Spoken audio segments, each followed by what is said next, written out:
Okay, you just stay right over there then. Good morning, everybody, and welcome to Cameras and Coffee. Today I am enjoying a lovely Morden coffee, Ethiopian Morta coffee from Stumptown Roasters. And this is no exception. This is fantastic. So today we're going to talk about the Lomography DigitaLIZA Plus. I think I'm pronouncing that right. But before we do that, I'm going to bend your ear for 30 seconds.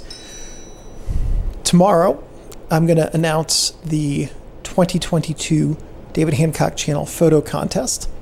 And before that, right now, some of you know that I wrote a novel back in a long time ago. And it is finally, this is actually the first one right here. It's finally out in print. It's called Jackalope Hunting. So it is on Amazon, only on Amazon right now.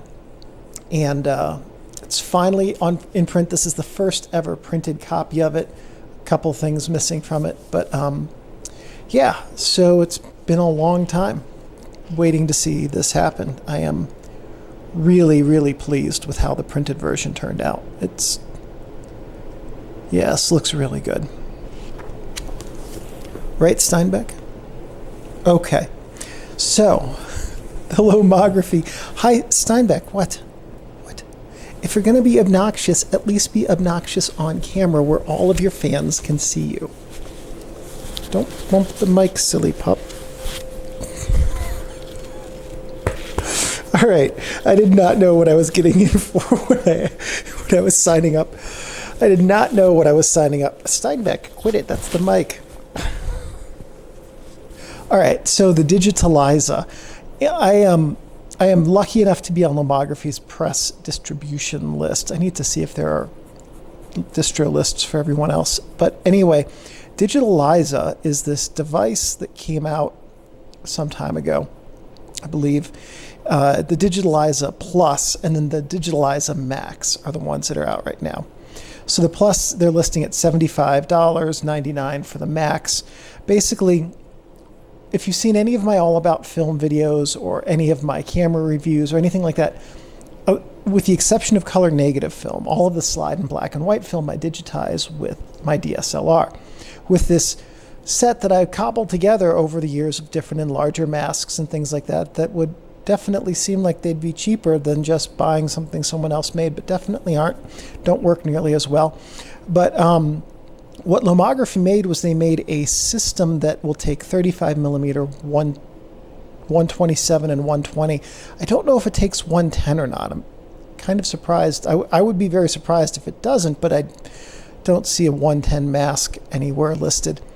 In any way, what you do is you take the roll of film, and then there's a light underneath it, and there's a holder that you put the roll of film through, and then you line up the negative, and then you turn a knob, and after you take a picture of the negative, and it goes on to the next one, and you can use that to very quickly and easily digitize your film onto your smartphone, your digital camera, whatever it is you're using. And it's basically a modern version of a printmaking workflow because most of us who are photographing film, not most, I don't know the actual percentages. Some percentage of people who are shooting film are strictly working with the digital post-shoot workflow. I am. I don't have a traditional enlarger. I don't use photo paper to make prints. Just don't have the space for it. And I suspect that very many of us are in the same boat. So having a system that is basically allowing us to use our phones or computers as our modern day printmaking apparatus is really good. So the DigitaLIZA has been out for a little bit, and I think Lomography's grown it a couple times. It is a very well thought out system, by the way. And the design behind it is really good. Very compact, significantly more compact than the thing I cobbled together myself. So the difference between the Plus and the Max are that the Plus is just the base that holds the film, and I don't know if it comes with any masks or not. The Max takes that base And the base, by the way, is two parts. If you imagine that there's a flat part that you either put over a light or has a light built into it, I'm not sure which, and then there's the film holder that goes over that, so it's two pieces. The Max now adds a third piece, which is a copy stand. And the way that the copy stand works is there's this flat base here, and then the bottom part of the DigitaLIZA Plus rests on that, and you can slide it in and out on some rails. So the way that the product photos look, that lighted part is always going to be parallel to where the camera stand is. And then the second part of the DigitaLIZA rests on top of that, the film holder. So you've got a plate that allows the lighted part and the film holder to slide out back and forth. And then you put either your cell phone on the top of the copy stand or your mirrorless or digital camera. And then that sliding of the film holder allows you to place the film holder exactly for the height of your digital camera setup from the copy stand part out to where the center of the lens is. So it's a good system. I don't know how far out the stand reaches or how sturdy it is or anything like that. All their product photos show it holding either a smartphone of some sort or a smaller mirrorless camera. But they do indicate that a DSLR will work with the system. And then of course it gives you the ability to scan 35 millimeter film, sprocket hole shots of 35 millimeter film, 120 and 127. I tend to think that the future of film photography, there will, I always hope, be people who are making traditional paper prints. I think that's a very important art form.